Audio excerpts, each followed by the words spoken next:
वाघिणी आणि आज आपल्या सर्वांसमोर आरोग्याची गाथा मांडायला आली मी स्वागत तोडकरांची संजीवनी। सगळ्यांना नमस्कार। सगळ्यात आधी दादा वाढदिवसाच्या खूप खूप शुभेच्छा आणि खरंच खूप कौतुक आहे आणि मी खरंच आभार व्यक्त करेल की दादांनी आपल्या वाढदिवसाच्या दिवशी सगळ्यांना आरोग्याची शिदोरी म्हणून मला बोलवलं इथे, त्यामुळे खरंच दादांसाठी सगळ्यात आधी टाळ्या वाजवा। सुरुवात करूया आपल्या विषयाला। आरोग्य म्हणजे काय असतं? काय असतं आरोग्य? काडेकुडे, गोळ्या औषधं का दवाखाने? दवाखाने म्हणजे आरोग्य असतं? मग आपलं हसणं, आनंदी राहणं म्हणजे आरोग्य असतं, जे आपण हरवून बसतो, करत नाही। बऱ्याच जणांचे तोंड बघा ना, असं मुख गिळून बसल्यासारखं, बरेच जण असं वाटतं की तोंडात तंबाखू धरून बसल्यासारखं असतात। एकेकाला असं बघितलं ना, बस स्टॉपला एखादा माणूस असा असतो बघा, त्याचं तोंड बघितलं तरी आपल्याला राग येतो, संबंध काहीच नसतो तरी राग येतो, अशी एकेकाची तोंड असतात। एकेकाला वाटतं मूळव्याध झालंय की काय, असं एकेकाचं तोंड असतं। हसणं विसरून जातात, टेन्शन, कारण काय तर टेन्शन, प्रॉब्लेम्स, लाईफमध्ये प्रॉब्लेम्स असतात, टेन्शन असतं, प्रेशर असतं, म्हणून तोंड अशी असतात। टेन्शन कुणाला नसतं? सगळ्यांना टेन्शन आहे ना? टेन्शनचं सॉल्युशन सांगू काय? आजपासूनच अप्लाय करा। आयडिया देते मी, सॉल्युशन देत नाही। जर लाईफमध्ये येणाऱ्या प्रॉब्लेम पासून लांब व्हायचं असेल, दूर व्हायचं असेल तर सोल्युशन देते। आपला मोबाईल घ्यायचा, सगळ्यांकडे आज अँड्रॉइड आहे ना? मोबाईल घ्यायचा, स्क्रीन सेव्हर असतो, माहिती आहे ना? माहिती आहे की नाही? स्क्रीन सेव्हरला नवऱ्याने आपल्या बायकोचा, बायकोने आपल्या नवऱ्याचा फोटो लावायचा आणि जर विदाऊट लग्नवाले असतील तर गर्लफ्रेंड बॉयफ्रेंडचा लावला तरी चालेल। आणि जेव्हा लाईफमध्ये प्रॉब्लेम्स यायला लागला असं वाटेल तेव्हा खिशातून मोबाईल काढायचा आणि बघायचं आणि स्वतःला सांगायचं, काय यार, ह्याला जर आपण सांभाळू शकतो तर अख्खी दुनिया जिंकू शकतो, बरोबर ना? रोज डोळे वटरणाऱ्या बायकोला जर आपण झेलतोय, सांभाळतोय आणि रोज किरकिर करणाऱ्या नवऱ्याला जर आपण सांभाळतोय, एवढं एकमेकाला सगळं सांभाळताय, तर बाकीचं प्रॉब्लेम असं काय आहे? अजून वेगळं काय हवं तुम्हाला? हो की नाही? रोज बघायचं, विसरून जायचं, रोज बघायचं, विसरून जायचं, कारण आपली फॅमिलीच आपल्यासाठी असते। टेन्शन, प्रेशर, हे डोक्यात किडे, हे सगळं बंद करा, सोडा। कितीही लाखाचा खर्च केला, लाखाची ऑपरेशन्स केली, कितीही म्हणजे कुठलाही दवाखाना करा तुम्ही दुनियेतला, महाराष्ट्रातला, महाराष्ट्राच्या बाहेर जाऊन जरी दवाखाने गेले तरी डोक्यातले किडे निघल्याशिवाय तुमचा कुठलाही कुठेही उपचार होणार नाही, लईत लईत 2 वर्ष ऑपरेशन केल्यानंतर। खर्च घालायचा म्हणून घरातल्यानी घालायचा, 2-3 वर्ष काढायचं आणि बस, एवढाच खेळ। मनाने सुंदर असणं गरजेचं असतं, आनंदी असणं गरजेचं असतं, सगळं डोक्यातलं काढून ठेवायचं असतं। प्रॉब्लेम कुणाला नसतात, साधू संतांपासून देवांपर्यंत, मोठमोठ्या व्यक्तींपर्यंत तुम्हालाही आहे, मलाही आहे, पण आपण ठरवायचं असतं हसायचं की रडायचं, हे तुमच्यावर डिपेंड असतं, त्याच्यावर तुमचं आरोग्य डिपेंड असतं। आमच्याकडे बरेच पेशंट येतात, आमच्या निसर्ग उपचार केंद्रामध्ये बरेच लोक येतात, बरेच पेशंट येतात आणि काय असतं माहिती आहे का, म्हणजे तुम्हाला पेशंटची गंमत सांगते, बरेच येतात, पोटात दुखतंय, मग काहीतरी कॅन्सर वगैरे असेल का बघतात, त्याच्यावरचं आम्ही त्यांना सॉल्युशन सांगितलं की बरं जरा इकडं पण दुखतंय, बरं ठीक आहे, त्याचंही कारण सांगितलं, सोल्युशन सांगितलं, बरं केलं, मग ते डोकं का दुखत असेल बरं, बरं त्याला पण बरं केलं, जाता जाता त्या औषधाने फरक पडेल ना, अशी ही संशय घेणारी, शंका घेणारी, यांना कुठल्याही दवाखान्यात गेल्यानंतर फरक पडत नसतो, ते कुठेही येऊ देत, कुठेही जाऊ देत, कितीही दवाखाने करू देत, कुठेही फरक पडत नसतो। आणि आमच्या इथे आल्यानंतर, आमच्या निसर्ग उपचार केंद्रामध्ये आल्यानंतर आम्ही पेशंटला उपचार कमी हेच सगळं माइंड फ्रेश करायचं काम करत असतो। आमची तोडकर संजीवनी हेच करते की सुरुवातीला तो व्यवस्थित स्टेबल झाला पाहिजे, आल्यानंतर 50% तो हे सगळं मानसिकता बनवूनच व्यवस्थित होतो आणि 50% राहिलेले घरगुती उपचार, बाकी जी काही औषधं असतील त्याने बरे होतात, बरे करतो आम्ही। पण मात्र शंका मनात असेल तर कधीही बरं होत नाही। अगदी तुम्हाला कुठल्याही दवाखान्यातही जायची गरज नसते कधी, किंवा आमच्याही सेंटरमध्ये यायची गरज नाहीये जेव्हा तुम्ही घरगुती उपचार करता। अगदी आपल्या मसाल्याच्या डब्यापासून ते तुमच्या बांधावर येणाऱ्या वनस्पतीपासून किंवा दारात उगवणाऱ्या वनस्पतींपासून सुद्धा तुम्ही बरे होता. हे माहीत नसतं तर हे जाणून घ्या. अगदी डोकं दुखत असेल तर चिमूटभर मीठ घरात आहे ना? मीठ आहे का नाही घरात? चिमूटभर मीठ घ्यायचं आहे, जिभेवर ठेवायचं आहे, 30 सेकंड डोळे मिटून शांत बसायचं आणि त्याच्यानंतर साधं पाणी प्यायचं आहे. अगदी म्हणजे ज्या सेकंदाला प्याल त्या सेकंदाला डोकं दुखायचं थांबतं. बरेच असतात महिलांना, बऱ्याचदा पिरियड्सचे प्रॉब्लेम्स असतात, म्हणजे खाणं पिणं तर सगळं बिघडून गेले, तिथून ती सुरुवात झाली. अगदी कधी लेट येणं किंवा खूपच लवकर येणं, बरेच प्रॉब्लेम्स होतात. पिंपळाच्या पानांचा काढा करून पिणे. ज्या महिला हेल्दी आहेत, जाड आहेत, त्यांनी काढा करून प्या पिंपळाचं पान, आणि ज्या नॉर्मल आहेत त्यांनी त्याचा रस करून प्या पिंपळाच्या पानाचा. पिरियड्स रेग्युलर यायला चालू होतात. बरेचसे प्रॉब्लेम्स असतात. म्हणजे जेव्हा उष्णता होते, मूळव्याधाचा बऱ्याच जणांना त्रास असतो. मूळव्याधाचा जर त्रास होत असेल, लिंबू असतो, कट करायचं आहे, सैंधव मीठ, रेग्युलर मीठ नाही, सैंधव मीठ टाकून लिंबूवरती टाकून चोकून खायचंय. ते चाटण केल्यानंतर तुमचं मूळव्याध रक्त पडत असेल, काही जरी असेल तर ते थांबून जातं. उष्णता जेव्हा जास्त होते आणि उष्णतेमुळे हे सगळे त्रास, आजाराचं मेन कारण ही उष्णता असते.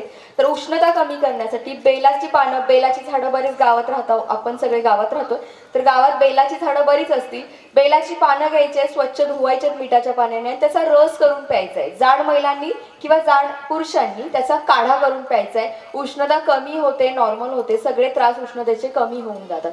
आणि बरेच उपचार आहेत, उपाय आहेत, बरेचसे माझ्याकडून सांगायचेही राहून जातील. तर मराठी वैद्य यूट्यूबवरती चॅनेल आहे, त्याच्यावरती साहेबांचे बरेच उपाय आहेत, किंवा तोडकर संजीवनी महिला स्वास्थ्य फाउंडेशन या चॅनेलवरही तुम्ही बघू शकता. बरेच उपाय असतात. अगदी जेव्हा काहीतरी त्रास व्हायला लागला पटकन यूट्यूब खोलायचं, बघायचं. कुठलाही कॉल, अगदी कॉल फ्रीमध्ये उपाय सांगतात. नाहीतर मी फोन केला तर माझ्याकडून पैसे घेतील, किंवा कॉलला पैसे, काही नाही, टोल फ्री आहे. आणि अगदी तुम्हाला कुठलेही पैसे घेणार नाहीत, घरगुती उपाय सांगायला कॉल करा. सुरुवातीला कुठल्याही दवाखान्याची पायरी चढायच्या आधी एक कॉल तोडकर संजीवनीमध्ये करा.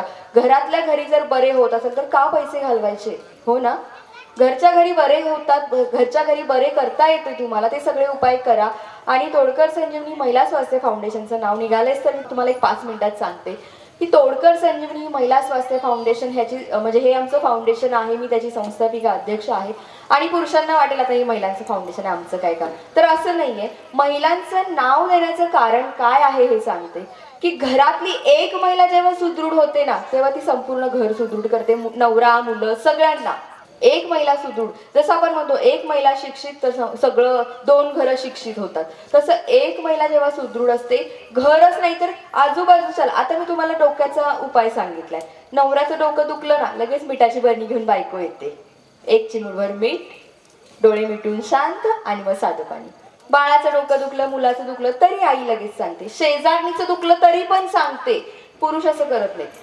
बायकोचं डोकं दुखलं ना, हे घे 200 रुपये, जा पहिली, कटकट करू नको, हे पुरुष करतात. पुरुष सांगायच्या भानगडीत, समजून सांगायच्या भानगडीत पडत नाही. आणि महिलांना सुधारण्याचं, महिलांना घेण्याचं कारण महत्वाचं म्हणजे आमचं काय आहे की घरातली महिला जेव्हा सुदृढ असते, मी म्हटलं तसं संपूर्ण घर सुदृढ राहतं. तसं घरातली महिला जर किरकिरी असेल ना, तर संपूर्ण घर किरकिर होतं. उदाहरण सांगू का, पटत नसेल तर? बघा ना, नवरा कामावरून आलाय, संध्याकाळी 7 वाजलेत आणि नवरा कामावरून आलाय आणि उंबऱ्यातून पाय आत टाकला, बॅग ठेवली, काय ग जरा चहा देतेस का ग असं म्हणतो, तेव्हा आमची बायको हं देत्यात, आम्ही कसं काही घरात बसलोय निवांत, अशी बायकोचं बोलणं असतं. मग जर दादांसाठी टाळ्या वाजवा बघ, सगळ्यात जास्त त्यांना पटले. मला सांगा, जर बाईने असं म्हटलं तर नवरा येईल का घरी चहा प्यायला लवकर? तो येतोय पिऊन, चहा की काय ते तुम्ही समजून घ्या. आणि त्यातून पण ते पिणारा नसला, चहा पिणारा असला तर मग तो शेजारीच्या घरात चहा पिताना दिसतो, नाही तर शेजारच्या टपरीवर चहा पिताना दिसतो. पटणार आहे, चालणार आहे तुम्हाला हे सगळं? त्यापेक्षा तोच नवरा आलाय, काय हो आज लवकर आला, पाणी देऊ का? पाणी देऊन जरा शेजारी बसलं, चहा करूया का आपण, पिऊया का चहा, प्रेमाने बोलला नवरा. 7ला नाही 6लाच नवरा घरात. पण ह्यासाठी आपणही चांगलं, म्हणून महिलांना घेण्याचं कारण. आणि आमचे पुरुष मंडळी पण साधे नाही आहेत बरं का. बायकोला गाडीवर घेऊन जरी बाहेर चालले असले, नकट सट्ट काळं सावळं कसली जरी दिसली शेजारी जाणारी, तरी गाडी चालवत चालवत तिकडे बघते. बायको मागणं मारते, ढोशा मारते, तरी पण म्हणून महिलांना घ्यायचं हे कारण आहे की ते संपूर्ण घर एकत्र ठेवते, छान ठेवते. आणि सगळ्यात महत्वाचं कारण दुसरं म्हणजे नवरा जर अंथरुणाला खेळला घरातला, जेव्हा एखाद्या पुरुषाला काहीतरी आजार होतो, तो अंथरुणावर पडतो, तेव्हा बाई त्याचं सगळं करते. अगदी म्हणजे कुठलंही काही मध्ये ठेवत नाही. बाई नवऱ्याचं सगळं करते, जेवणापासून आंघोळीपासून स्वच्छतेपासून सगळं करते. आणि एवढंच नाही तर मुलाबाळांना खायला काय द्यायचं म्हणून घराबाहेर सुद्धा पडते. पण जेव्हा बाई अंथरुणाला खेळते, सगळ्यात वाईट असतं, बाई जेव्हा अंथरुणाला खेळते, आयुष्यभर कमवलेली लाज, लज्जा, आबरू, शरम सगळं वेशीवर. आंघोळ दुसऱ्याने घालायची, कपडे दुसऱ्याने घालायची, जेवण दुसऱ्याने द्यायचं आणि मग मुलाबालांच्या शिव्या खात राहायचं. कधी मरते काय माहिती. अनुभवलंही असेल तुमच्यापैकी बऱ्याच जणांनी. त्यामुळे पुरुषांपेक्षा आधी बाईने सुदृढ राहणं गरजेचं आहे. आयुष्यभर सांभाळलेली मर्यादा, मान मर्यादा जपून ठेवायचं असेल तर सुदृढ राहणं गरजेचं असतं. आपल्या घराला सुदृढ ठेवायचं असेल तर बाईने अगदी खंबीर राहणं गरजेचं असतं. म्हणून आम्ही महिलेला सुधरवत असतो आणि ती आपोआप आपल्या सगळ्यांना सुधरवत असते. आणि अगदी हा महिना आता हळदी कुंकवाचा चालू आहे, जसं की तुम्हाला माहिती आहे. बरेच मी आता म्हटलं की तुम्हाला यूट्यूबवर बरेच उपाय मिळतील, तसं महिलांसाठी खास सांगेल. पुरुषांसाठी तर सांगणारच आहे, पण आता महिला वर्ग जमलाय, ते होम मिनिस्टरचा कार्यक्रम आहे, बहुतेक त्या आशेने जमला असला तरी पण माझ्या टिप्स ऐकल्याशिवाय तुमचा कार्यक्रम चालू होणार नाहीये. हळदी कुंकवाला येता तुम्ही छान दागदागिने घालून नटून थटून, म्हणजे अगदी छान येता. आज कार्यक्रमाला सुद्धा छान नटून थटून आलाय. तुम्हाला माहिती आहे का सगळ्या अलंकाराचं, हळदी कुंकवाचं काय महत्व असतं? नुसतं गळ्यात घालायचं, हातात बांगड्या घालायच्या, नटायचं, त्याचं कारण माहिती आहे का? आपल्या पूर्वजांनी खूप म्हणजे अगदी पारंपरिक पद्धतीने चालत आलेले दागिने, साडी किंवा सगळ्या गोष्टी आहेत. पूर्वजांनी खूप विचार करून सगळं केलं होतं, पण आपल्याला ते माहीत नाहीये. कुंकू लावतात, आता टिकली लावतो, ठीक आहे, काळाच्या ओघात कुंकू लावणं होत नाही. बायका आता बाहेर पडल्यात, घामाने वगैरे राहत नाही. टिकली जरी लावत असलो तरी कुंकू लावल्याने इथे जो पॉइंट असतो त्याच्यावरती, भले तुम्ही टिकली लावत असाल तरी रोज सकाळी उठल्यानंतर करंगीच्या बाजूचं बोट आहे त्याने मसाज करायचा असतो. ॲटलिस्ट एक 30 सेकंड मसाज करा. डोकेदुखीचा त्रास त्याने थांबतो. कुंकवाचं महत्व हे आहे. बाकी तुम्ही मंगळसूत्र घालता, अगदी त्याच्या पूर्वी पाहिले हे जे मंगळसूत्राच्या वाट्या असतात, सोनं इथे टेकलेलं असायचं, हो ना? पूर्वी आजी किंवा हे घालत होते, इथंपर्यंत असायचं. त्याचं कारण माहिती आहे तुम्हाला? थायरॉइडचा त्रास दूर होतो. पूर्वी होते का हे आजार? आज सर्रास महिलेला थायरॉइड आहे, PCODचा त्रास आहे, बरेच आजार आहेत. थायरॉइडचा त्रास याने दूर होतो. हातात काचेच्या बांगड्या घालतात, त्याने गर्भाशयातील त्रास दूर होतात. पूर्वीपासून होत्या, आजही बऱ्याच बायका घालतात, पण ठीक आहे, कधी घालतात कधी नाही, चालू असतं. पण काचेच्या बांगड्या असाव्या हातामध्ये, ज्याने गर्भाशयातील त्रास दूर होतात. पायात जोडवी घालतात, त्याने जे तुमचे हार्मोन्स बदल होतात, म्हणजे जेव्हा मोनोपॉज वगैरे चालू होतो, हार्मोन्स बदल होत असताना महिला चिडचिडी होते, डिप्रेशनमध्ये जाते, असे बरेच त्रास होतात. तर ते जोडवी पायात असल्याने हे मेंटेन राहतात. मधून भांग पाडतात, माहिती आहे त्याचं कारण? आज इकडून भांग तिकडून भांग, मोठे मोठे पफ, बरेच काही चालू असतं, पण मधून भांग होता पूर्वी. आणि याचं कारण हे होतं, जे डोक्यात वेविचार येतात बायकांच्या, बऱ्याचदा बघा भांडण झाले की लगेच माहेरी जातो, सोडूनच जातो, विहिरीत उडीच मारतो, असं बरंच काहीतरी कापूनच घेतो, जीवच देतो, असं बरंच काही होतं. पूर्वी हे होत नव्हतं. जेव्हा नवरा लढाईमध्ये मेला जायचा ना, अगदी कुणी अत्याचार करू नये म्हणून महिला उडी मारायच्या. असले विचार डोक्यात येत नव्हते, म्हणून भांग मधून असायचं असतं. गोंधन काढायचे पूर्वी, माहितीये, डोळ्याच्या बाजूला. त्याचं कारण काय होतं? काच बिंदू, मोती बिंदू किंवा दिसण्याचे जे प्रॉब्लेम्स असतात ते दूर होतात. ते होत नाहीत कुणाला. पूर्वी कधी चष्मे नव्हते, आज सर्रास लहान मुलांपासून चष्मे चालू होतात. त्याचं कारण हे असतं. बरेच, अगदी तरी तुम्हाला चष्मा लागला असेल, तुळशीची पानं घ्यायचे, स्वच्छ धुवायचे, बोटावरती त्याला चोळून त्याचा रस डोळ्याच्या कोपऱ्यामध्ये 2-2 थेंब घालायचा, सकाळी एकदा संध्याकाळी एकदा. चष्मा दूर होतो. शेळीचं दूध घालायचं, त्यानेही चष्मा दूर होतो. बरेच उपाय असतात. आता ज्यांना लागलेत त्यांच्यासाठी हे उपाय आहेत. पण बरं, टिकलीच्या खाली पण गोंधन असायचं, त्याने सुद्धा डोकेदुखीचा त्रास दूर होतो. इथे पण गोंधन असतं, त्याने पोट साफ राहतं नेहमी. अगदी पोट साफ नसल्याचा प्रॉब्लेम होत असेल, फक्त इथे मसाज करायचा. कारण हे पॉइंट्स असतात सगळे, हे सगळा विचार केलेला होता पूर्वी. आज आपल्याला याचं महत्व माहित नाही. आता माझ्या इथे सुद्धा गोंधन आहे. बऱ्याच बायका म्हणतात, इस जमाने में कौन करता है ये सब? आत्ता हल्ली कोण काढतं हे सगळं? बरेच जण फॅशन म्हणतात, वाव किती छान आहे. जेव्हा मी महाराष्ट्राच्या बाहेर जाते, कधी बाहेर असते, त्यांना म्हणजे जे महाराष्ट्रीयन नसतात त्यांना ते छान वाटते. हे क्या आहे, कैसी बनाया आपने, बहुत अच्छा आहे. त्याचं हेल्थ वाईज त्यांना काही माहीत नसतं. आणि महाराष्ट्रात ज्यांना माहिती आहे त्यांना तो वेडेपणा वाटतो. हल्ली कोण काढणार हे सगळं.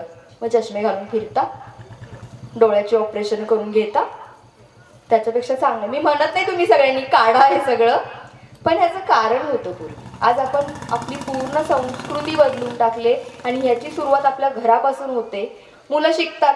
आजकाल मुलांनी शिकावं, खूप मोठं व्हावं, चांगली गोष्ट आहे. पण बऱ्याच मुली शिकतात, सुरुवातीला मला वाटते 25 वयापर्यंत त्यांचं शिक्षण चालू असतं. 24-25 पर्यंत त्यांचं डिग्री अमुक तमुक पूर्ण होतं. मग त्यांचं म्हणणं असतं की 2 वर्ष जॉब करायचं आहे, नवऱ्याकडे जायच्या आधी मला स्वतःच्या पायावर उभं राहायचं आहे. मग 27ला येतात. स्थळ शोधता शोधता 2 वर्ष जातात.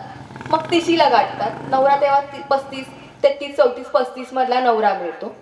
आणि लग्न झाल्यानंतर मग एन्जॉय करायला पाहिजे ना नवरा बायकोने, थोडं फिरायला पाहिजे, एन्जॉय पाहिजे. बाळ लगेच आलं की सगळं घरात बसावं लागतं, म्हणून 2 वर्ष थांबतात. प्रेग्नेन्सी राहिली तर गोळ्या खातात ड्रॉप करण्यासाठी, किंवा राहू नये म्हणून गोळ्या खातात. आणि 2 वर्षानंतर प्रेग्नेन्सी ठेवण्यासाठी प्रयत्न करतात आणि तेव्हा प्रेग्नेन्सी राहत नाही. मग राहत नाही म्हणून गोळ्या खायला जातात. ही संस्कृती कोणी बदलली? आपणच ना. आजकाल किती प्रॉब्लेम्स आहेत मुलांना. मुलं होत नाहीत लवकर. आता कितीतरी मुलं मुली आमच्या सेंटरमध्ये येतात, गयावया करतात. गयावया करून नाही होत काही. देवाकडे हातवारे करून काही नाही होत. सगळं चक्र आपण बदललंय. त्याची जबाबदार त्याला आपण आहोत. वयात करा ना सगळ्या गोष्टी. म्हणजे मुलांना वाटतं अरे आई वडील काय सांगतात लवकर लग्न करा, त्यांच्या वेळी केलं म्हणून आम्ही करायचं काय. पण त्यांच्या वेळी केलं ते ओके आहे. तुमच्या वेळी केल्यानंतर तुमची पिढी पुढे वाढणार नाहीये हे मुलांना कळत नाही. तर ठीक आहे, ह्याच्या आधी जरी काही झालं असेल, ह्याच्या आधी झालेल्याला आपण बदलू शकत नाही, पण याच्या पुढे बऱ्याच जणांनी सगळ्यांनी काळजी घ्यावं असं मला वाटतं. इथे तुम्ही आहात किंवा तुमच्या सोबत सगळ्यांना काही गायडन्स पटतं असं नाही. बऱ्याच जणांना ऐकतात, ऐकत नाहीत, पण तुम्ही सांगायचं काम करू शकता. आणि अगदी जरी काही असे प्रॉब्लेम्स असतील, एक कॉल करा भेटायला. या सगळ्या गोष्टी मी महिलांच्या उघड उघड सांगू शकत नाही. पिरियड्सच्या असतील, मुलाबाळांच्या असतील, तुम्ही भेटायला या, गायडन्स घ्या. कधीही माझा नंबर इथं आहे, कॉल करा. कॉल नाही जरी लागला तरी मी कोल्हापूरच्या ओपीडीला मी स्वतः असते, रोज असते. अगदी कधीतरी असं लेक्चर असेल तर मी बाहेर जाते. अगदी म्हणजे तुम्हाला फक्त सजेशन घ्यायचं असेल, तुमच्या मनातलं काही बोलायचं असेल. बऱ्याचदा असं होतं की आईलाही सांगता येत नाही, बाबालाही सांगता येत नाही. बऱ्याच गोष्टी अशा असतात. तुम्ही कधीही या, भेटा, बोला. पण फक्त एवढंच माझी कळकळीची विनंती आहे, इच्छा आहे की आजपासून ही लहान लहान मुलं आहेत, यांना औषधाच्या वारे नेऊ नका. आजपासून, आत्तापासून यांनी औषधं खाल्ली ना आणि एक 10-12 वर्षापर्यंत ओके राहतात. तिथून पुढे काही फ्युचर नाही आहे यांचं. तुम्ही मुलांना 100%, 90%, 80%ची अपेक्षा करण्यापेक्षा ना ते 90 वर्ष कसे जगतील याच्याकडे आईने लक्ष द्यावं असं मला वाटतं. बरंच म्हणजे काय झालं की दवाखान्यात न्यायचं, ते मोबाईल घेऊन स्वतः बसायचं. मग ते मुलगा बघतंय, टीव्ही बघतंय, नाहीतर काहीतरी घेतंय, नाहीतर ते स्वतः मोबाईल घेऊन बसतंय. त्याच्या डोळ्यावर परिणाम होतो, त्याच्या मेंदूवर परिणाम होतो, लोड येतो, ताण येतो. बऱ्याच गोष्टी असतात जी आई बघत नाही, लक्ष देत नाही. आणि बऱ्याचदा मग 50% पडले की डॉक्टरकडे जायचं पहिला. ही आपली चूक बघत नाही. किंवा पुरुष देखील असं नाही की बाबा आम्ही कामाला जातो, आल्यानंतर फक्त बाळ काय करतं बघू शकतो आपण, किंवा जायच्या आधी माझं मूल काय करतं, कितवीत शिकतं हे बघू शकतो. सगळा दोष आईचा नसतो. मुलाबाळांच्या अभ्यासापासून ते सगळ्या गोष्टी आपल्याला स्वतःला करायच्या असतात. जेव्हा 50% पडतात ना मुलांना, तेव्हा मग डॉक्टरकडे ह्याचा मेंदू वाढला काहीतरी द्यावं. अभ्यास करतो खरं मार्कच चांगले पडत नाही. तो अभ्यास करतो का काय करतो हे तुम्ही कधी बघितले का तुमच्या मोबाईलमधून, त्या टीव्ही सिरियलमधून बाहेर येऊन? राधिका आणि कोण कोण आता नवीन लेटेस्ट सिरियल, ह्याच्यामधून आपल्याला बाहेर यायला वेळच नाहीये. पुरुष देखील बघतात सिरियल आवडीने. आणि जरी ड्युटी असेल दुसऱ्या दिवशी आल्यावर, काय झालं ग त्या सिरियलमध्ये, एवढ्या आवडीने बघतात. त्याच्यामध्ये काय केलं ग माझ्या बाळाने, काल काल परीक्षा होती म्हणे, किंवा त्याला जवळ घेऊन कधी विचारलंय का? कसं कुटुंब आपलं एकत्र राहणार, व्यवस्थित राहणार, कशी त्या मुलांना सवय लागणार? आणि मग मेंदूवाढीसाठी काहीतरी औषधं घेता, उपचार घेता. कशाला पाहिजे सगळं? अगदीच त्याची बुद्धी वाढवायची असेल, खसखस खडी साखर ते खायला द्या. खसखस खडी साखर पेस्ट करायची, बारीक करायचं, दुधात मिक्स करायचं. जसं आपण कॉम्प्लान वगैरे देतो मिक्स करून, तसं ते टाका, मिक्स करा आणि दूध प्यायला द्या. प्यायचं हा सगळ्यांनी, हुशार व्हायचंय ना. हे सगळं करा. घरात मसाल्याचा डब्बा असतो. आज आमची आई काय करते, लहान लहान बाळाला शाळेला सोडायला जाते, शाळेत सोडते, आल्यानंतर मग तिचं सगळं चालू असतं. खेळायला सुद्धा सोडायचं नाही, मातीत सोडायचं नाही. महत्वाचं म्हणजे आज आयांना एवढं काळजी घ्यायचीच आहे ना, अशा बाबतीत घ्या. हे मातीत सोडायचं नाही, ॲलर्जी होईल, पडेल, धुळीत हे होईल, ते होईल, दगड लागेल, भांडण करेल. ह्या सगळ्यामध्ये मध्ये अगदी छोट्याशा त्या घसरगुंडी असतात ना, अशा छोट्याशा अपार्टमेंटमध्ये खेळायला सोडतात आमच्या आया. आणि लक्ष ठेवून, उठला तरी आपण उठून जायचं, बसला तरी आपण उठून जायचं. खेळू दे ना त्याला, पडू दे, खेळू दे, त्याशिवाय तो शिकणार नाहीये. तुम्ही घेतली होती का स्वतःची काळजी लहानपणी? तुमच्या आईने घेतली होती एवढी काळजी? एवढी काळजी घेतली होती आईने? मुलं स्ट्रॉंग होत नाही, तशाने मिळमिळी होतात. त्यांना लागायला पाहिजे, रडायला पाहिजे, रक्त यायला पाहिजे, तेव्हा ते स्ट्रॉंग बनतात. आमच्या आईचं काय होतं ना, आधी 9 वारी साडी होती आईला. तुमच्या वेळेपासून बघताय तुम्ही, आपल्या आयांना 9 वारी साड्या होत्या. तेव्हा अगदी बायकांची पोटं नव्हती का माहितीये, ते घट्ट बांधलेली असायची, त्याला वरून केळ आणि प्रकार असतो, कुठून सुटणार पोट? श्वास घ्यायला सुद्धा जागा नसते त्या केळातून, एवढं टाईट असतं. पोटं बिटं सुटत नाही तो त्यात. त्यानंतर आई मग 6 वारी साडीत आली. मग आमची मम्मी, आई लांबच राहिलं, आता आई राहिलीच नाही, मम्मी, मॉम, आणि खूप काही झाली, आता मॉडर्न झाली ना आई आमची. मग ती मम्मी ड्रेसमध्ये आली, मग जीन्समध्ये आली. त्यामुळे आजीबाईचा बटवा हा जो काही पूर्वी प्रकार होता तो राहून गेला, विसरून गेला, हरवून गेला. आता फक्त घरात मेडिसिनचा बॉक्स असतो. काय झालं, काढलं, पाजलं, ठेवलं. डोकं दुखलं, काढली गोळी, दिली, ठेवली. आजीबाईचा बटवा गेला, पण तो बॉक्स आला. घरात मसाल्याचा डब्बा आहे. मी म्हणते तुमच्या जीन्सला खिशे असतील फक्त, जाऊ दे, बटवा राहू दे. घरात मसाल्याचा डबा आहे का प्रत्येकाच्या? आहे ना. त्या मसाल्यांचा वापर माहितीये तुम्हाला? चवीला टाकतो आम्ही फक्त जिरे, मोहरी, फोडणीला, मग चवीला बाकी काही मसाले असतील. बरेच जिऱ्याने पोट साफ राहतं, मोहरीने स्किन प्रॉब्लेम दूर होतात. माहितीये का आपल्याला? पोट जर सुटत असतील तर दालचिनीचा तुकडा, रोज छोटा तुकडा सोबत ठेवायचा. ज्यांची पोट मोठी आहे, दालचिनीचा छोटा तुकडा, बोटाच्या पेरा एवढा तुकडा, रोज थोडा थोडा थोडा सगळ्याचा ठेवायचा. पोट कमी येतं. गरम पाणी रोज, ज्यांना वजन कमी करायचं आहे त्यांनी रोज गरम पाणी प्या. अर्धा तांब्या गरम पाणी, म्हणजे अगदी कोमट नाही, चहा जसा गरम पितो तसं गरम पाणी, अर्धा तांब्या गरम पाणी प्या. आणि फास्ट चालायचं, वजन कमी होतं. फक्त थंडीचे दिवस आहेत, आम्ही चाला म्हटलं की महिन्याने आमच्याकडे पेशंट रिपीट येतो आणि ओ मॅडम तुम्ही चालायला सांगितलं, खरं वजन आणि वाढलंय. काय करतात माहितीये? आणि जेव्हा बघतो हे कसे चालतात, थंडीचे दिवस आहेत, शॉल घ्यायची मस्तपैकी अंगावर, हे बांधायचं आणि सोनू ये ग, मोनू ये ग, राजाका ये ग, अमुक ये ग, तमुक ये ग, घोळका करायचा, निवांत हलत डुलत जायचं. सकाळी 5 वाजता उठून गेला तरी काही फरक पडत नाही. आणि वरून त्या राधिकाच्या गप्पा, मला वाटतं तिनं असंच केलं बाई, मला तर तिच्या सासूचा रागच आला बाई, हे असल्या गप्पा यांच्या रात्रीच्या सिरियलच्या. कशी हो यांची वजन कमी होणार? आणि म्हणे आमची वजन कमी होत नाही. जिरा ओवायचा काढा, 1 चमचा जिरा, अगदी 1 चिमटभर ओवा टाकायचा, गरम करायचं, कडक उकळवायचं, प्यायचं आणि फास्ट चालायचं, तरीही वजन लगेच कमी होतं. 15 दिवस करा, 8 दिवसातच फरक जाणवायला चालू होईल. पण केलं पाहिजे, करायला हवं. अगदी जाऊन डाएट करायचं, हे करायचं, पोट रिकामं सोडायचं. मग त्यानंतर बरंच काही असतं. डाएट केल्यानंतर काय काय होतं, अपचन होतं, बरेच त्रास होतात. हे करण्यापेक्षा, किंवा पित्ताचे त्रास होतात बऱ्याचदा, हे करण्यापेक्षा सोपा उपायानं मी सांगितलेला, गरम पाणी कधीही पिऊ शकता, सकाळी प्यायचं, फक्त चालायचं, वजन कमी होतं. हे करा. ज्यांना पित्ताचा त्रास होतो, अगदी खूप पित्ताचा त्रासवाले, डोकंदुखीवाले आमच्या माता भगिनी खूप आहेत, किंवा पुरुषांना सुद्धा ॲसिडिटी आणि याचे त्रास होतात. पित्ताचा त्रास असेल तर गार दूध, साधं गार दूध 1 वाटीभर घ्यायचंय, सकाळी उठल्या उठल्या ते प्यायचंय. पित्ताचा त्रास दूर होतो. किंवा जेव्हा ॲसिडिटीचा त्रास होतो, पोट साफ होत नाही, आलं, लिंबू, मीठ. आलं घरात आहे, खिसून घ्यायचंय, छोटं आलं खिसायचंय, लिंबू घरात आहे, पिळायचंय त्याच्यावर, आणि चवीनुसार थोडंसं मीठ टाकायचं आणि ते चाटण खायचं. खरं तर ते खूप टेस्टी पण लागतं. पण इनो आणि ह्या सगळ्या गोष्टी ज्या तुम्ही करता ना, किंवा बऱ्याचशा गोळ्यांची नावं, आता मी नावं घेत नाही गोळ्यांची, पण लगेच पित्ताचा त्रास झाला, अपचन झालं की गोळ्या खाता, त्याच्यापेक्षा फक्त आलं लिंबू मीठ खिसून खावा. अगदी पोट व्यवस्थित साफ, पोटा साफ, परत त्रास होणारही नाही. कधी झाला तरी फक्त तेवढंच करायचं. किती सोपे उपाय आहेत सांगा पाहू. खूप असतात. आणि बऱ्याचदा सगळ्यात महत्त्वाचा मी उपाय सांगते, किडनीचा. आज किडनी सांभाळणं खूप गरजेचं आहे बरं का.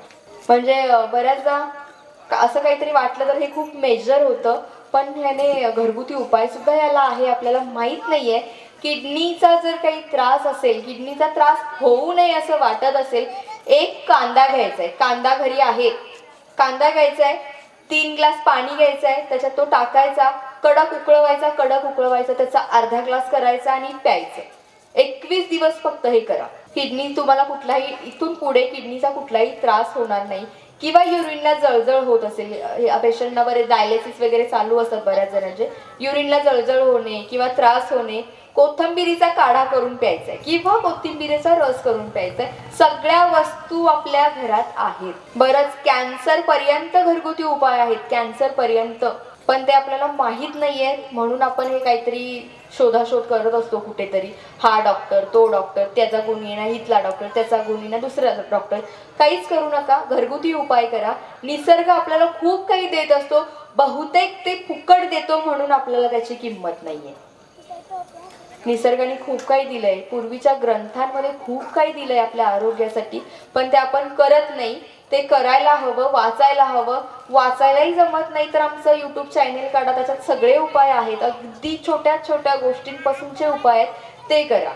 चला, मी आता महिलांना खूप सांगितलं, पुरुष मंडळी सगळ्यात तुमच्या आधीपासून हे बसलेत, तर पुरुषांना सांगते, जसं महिलेने कुंकू लावायचं असं, मसाज करायचं असं, तुम्ही काही तो मसाज करू नका. पण नाम लावतात ना, तसं 3 वेळा फक्त रोज वर घ्यायचं. 3 वेळा फक्त नाम जसं ओढतो तसं अंगठ्याने ओढायचंय. नाम नसला तरी चालेल, पण तो मसाज करा. किंवा अगदी तुम्हाला पुरुषार्थ, म्हणजे जसं स्ट्रॉंग पुरुष असतो असं जर तुम्हाला राहायचं असेल, अंगठे बाहेर काढायचे आणि उभं राहताना अगदी पुरुषासारखं पण अंगठे बाहेर काढून उभं राहायचे, महिलांनी नाही. नाहीतर ते आम्हाला बाई चालले का पुरुष चालले कळणार नाही. फक्त हे पुरुषांसाठी आहे, अंगठे बाहेर काढून उभं राहायचं. आणि पुरुषार्थ कमी झालाय किंवा मला विकनेसच असतो, मी स्ट्रॉंग नसतो, आता पूर्वीसारखा मी फ्रेश राहत नाही असं वाटत असेल, तर आगाड्याचं पानं, आगाडा माहितीये, अशोकाची पानं माहितीये, अशोकाच्या पानांचा काढा करून प्या. आगाडा राहते, अशोकाच्या पानांचा काढा करून प्या, सगळं हे दूर होईल. आणि अजून म्हटलं तर बरं, शुगरचे पेशंट खूप असतील, शुगरसाठी अगदी सोपा उपाय सांगते.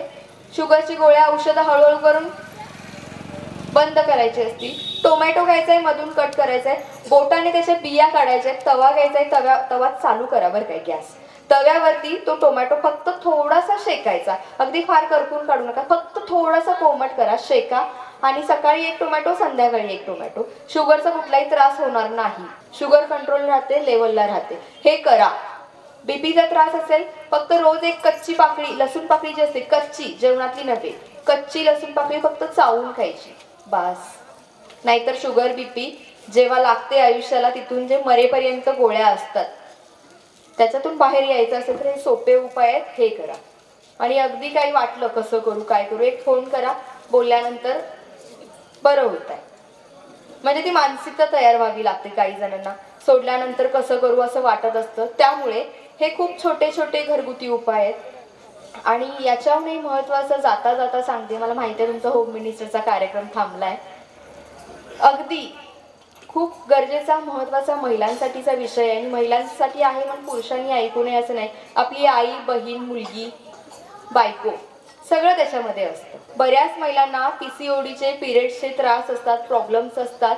आणि आज कॅन्सरचं प्रमाण खूप वाढलंय, अशा ठिकाणी वाढलंय एवढा, अगदी महिलांना ब्रेस्ट कॅन्सर पासून जी सुरुवात आहे, काखेपर्यंत जातात त्याच्या गाठी, प्रायव्हेट पार्टला सुद्धा कॅन्सर्स होतात. आणि याचं औषध तुम्ही जर बघायला गेलात, प्रायव्हेट पार्टला कुठलंही तुम्हाला औषध मिळणार नाही. तर हे होऊ नये वाटत असेल, याचं कारण हे असतं की ते महिन्यातले जे 5 दिवस असतात याच्यामध्ये उष्णता वाढलेली असते. आपल्याला वाटतं 5च तर दिवस आहेत, होऊन जातं, पण या दिवसामध्ये उष्णता वाढलेली असते. आणि या वेळेला जे आपण पॅड यूज करतो ते योग्य असणं गरजेचं असतं, कारण ही उष्णता परत वर जाऊन गर्भाशयापर्यंत जाते आणि मुलं न होण्यापर्यंत याचं रूपांतर होतं, कॅन्सरपर्यंत याचं रूपांतर होतं. म्हणून आम्ही हा सगळा विचार करून, कारण महिला वर्ग जास्त माझ्याकडे येतो, कारण फाउंडेशन असल्यामुळे बऱ्यापैकी महिलांना ओपन होता येत नाही, तो माझ्याकडे येतो. आणि या सगळ्यांचा प्रॉब्लेमचं सॉल्युशन म्हणून या दिवसामध्ये आपली ती जागा त्या ठिकाणी थंडावा असणं किंवा गर्भाशयापर्यंत उष्णतेच्या झळा न जाणं, याच्यासाठी आम्ही ॲलोवेरा माहिती आहे ना, कोरफड ही थंड असते मुळात, तर ॲलोवेराचं पॅड, सॅनिटरी पॅड तयार केले. तुम्ही बरेच मार्केटमध्ये पॅड बघता, बरेच असतात, पण याच्यामध्ये ॲलोवेरा बेस अजूनपर्यंत कुणाचा नाही आहे, कारण हा फक्त नैसर्गिक, आपले सगळे मेडिसिन नैसर्गिक असतात. तर त्या टाईपचा विचार करून आम्ही हे सॅनिटरी पॅड तयार केले. याच्यामध्ये कुठल्याही प्रकारची उष्णता तुमच्या बॉडीत जाणार नाही, ते ॲब्झॉर्ब करून घेते आणि अगदी त्याचं रूपांतर त्या पॅडमध्ये, तुमचं जे ब्लड असतं त्याचं रूपांतर जेलमध्ये होतं. म्हणजे तुम्ही बाहेर जरी बराच वेळ असाल तरी तुम्हाला कुठलंही टेन्शन घ्यायची, काळजी घ्यायची गरज नसते. आणि मेन म्हणजे उष्णतेच्या गाठी किंवा ह्या सगळ्या प्रॉब्लेम्स, कॅन्सरपर्यंत जात नाही तुम्ही, याच्यासाठी हे पॅड आहे. एकदा यूज करा तुम्ही. म्हणजे मला त्या ह्याने आणलंय, पण थोडंसं आणलंय जस्ट की तुम्हाला माहीत असावं, कारण एकदा घेतल्यानंतर ते वापरल्यानंतर तुम्हाला कळणार आहे की काय आहे याच्यामध्ये. अगदी आम्हाला ते मार्केटला द्यायला परवडत नाही, पण खास माझ्या फाउंडेशन महिलांचं असल्यामुळे मी ते अगदी खूप, म्हणजे जसं की तुमचं मार्केटची प्राईस आहे त्याच्यामध्ये ॲलोवेरा म्हणून महाग आहे वगैरे काही नाही, म्हणजे अगदी जसं आम्ही तयार करून घेतो त्याच रेटमध्ये आम्ही फक्त 1-2 रुपये एक्स्ट्रा, कारण त्यात आमच्या माणसांची मेहनत असते, तो एक्स्ट्रा लावून फक्त हे तयार केलेलं आहे. एकदा तुम्ही वापरा आणि खरंच हे आपल्या मुलींपासून ते मोठ्या महिलांपर्यंत गरजेचं आहे, कारण लहान मुली तर आत्ताशी सुरुवात झाली आहे, अगदी पुढे जाऊन त्यांना बाळ न होणे, मूल न होणे, हे इथपर्यंत जाऊ नये याच्यासाठी हे आहे. आयांनी त्याची काळजी घ्या मुलींची, आणि स्वतःची सुद्धा काळजी घ्या. पुरुषांनी आपल्या मुलाबाळांसाठी, आपल्या बायकोसाठी याची काळजी घ्यावी असं मला वाटतं. आणि तुम्ही एकदा बघा, घ्या, किंवा काही वाटलं तरी ते जवळपासच्या मेडिकलमध्ये सुद्धा जर काही वाटलं तर आपण उपलब्ध करून देऊया इथल्या महिलांसाठी, पण हेच यूज करा. कारण पॅड हे पॅड आहे एवढंच आपल्याला माहिती आहे, पण त्यात काय आहे हे माहीत नाही आहे. यूज करायचं माहिती आहे, पण त्याने काय होतं हे माहीत नाही आहे. ब्लड फ्लो शोषून घेतं हे माहिती आहे, फक्त एवढंच माहिती आहे आम्हाला. पुढे जाऊन त्याचा काही त्रास होईल का, चांगलं आहे का, हे माहीत नसतं. आणि बऱ्याच गोष्टी आहेत ज्या मी नाही सांगू शकत. तुम्ही कॉल करा, फाउंडेशनला कॉल करा, मला कॉल करा, भेटायला या, मी तुम्हाला सविस्तर सगळं समजावून सांगेल. बाकी इतर सगळ्यांसाठी सांगते की आपलं आरोग्य सांभाळा, नेहमी हसत खेळत राहा. अगदी सगळ्यात मोठं आपल्या आरोग्याचं जर काही मेडिसिन असेल तर ते फक्त आणि फक्त आपलं स्वतःचं हसणं असतं, आणि फक्त हसत खेळत राहा. जे काही घरगुती उपाय आहेत ते करत राहा. औषधं फेकून द्या, आजपासून घरगुती उपाय करायला चालू करा. आज मला बोलायची संधी दिली त्याबद्दल मी आभारी आहे. दादा तुमचंही मनापासून आभारी, ते जमलेल्या सगळ्यांना मी मनापासून आभारी आहे. खूप वेळ मला सहन केलं, पण हे फक्त ऐकू नका, ह्याचा अप्लाय करा, हे सगळं वापरात आणा आणि आजारमुक्त राहा. बस, थँक्यू.